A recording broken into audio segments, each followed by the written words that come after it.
What I've tried to do is I've gone for a drive so that you can hear the sirens for the tsunami warning.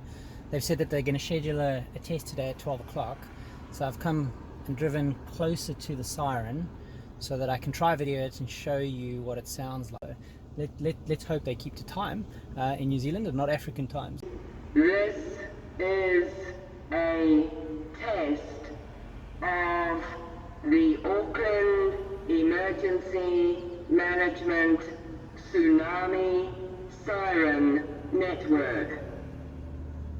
The next sound you hear will be the standard emergency warning signal.